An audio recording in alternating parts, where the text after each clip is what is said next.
waves of the Arabian Sea carry a new echo. An echo of strength, unity, and unmatched readiness. Indian Armed Forces, the Indian Army, Indian Navy, and the Indian Air Force answer that call together.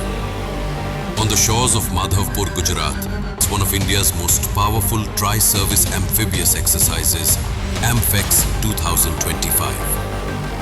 Here, every grain of sand, every gust of wind becomes a part of a larger mission to showcase India's strength and joint warfighting capability.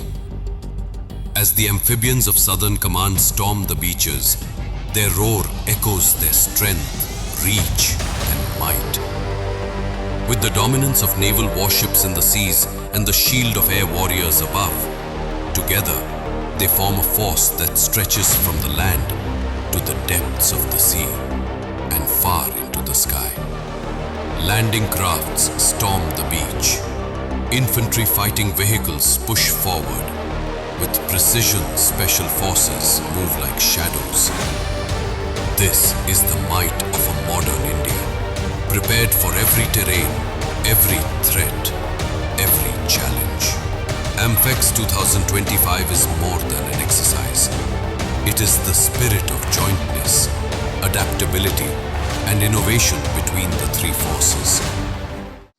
जैसे कि आप सबको पता है कि हमारे माननीय प्रधानमंत्री ने जय नामक मूल मंत्र की घोषणा की थी, जॉइंटनेस, आत्मनिर्भरता और innovation.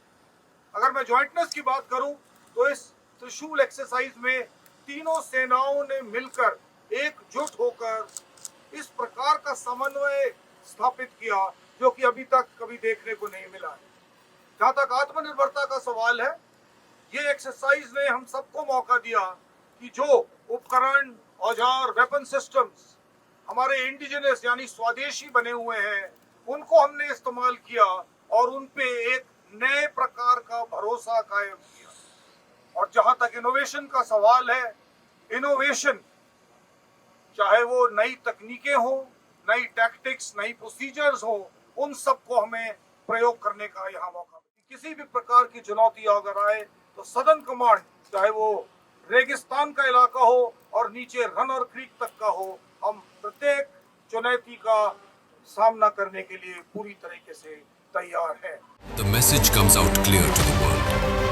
India is ready, always, everywhere. And a new chapter of national strength is written by the amphibians of the Southern Command.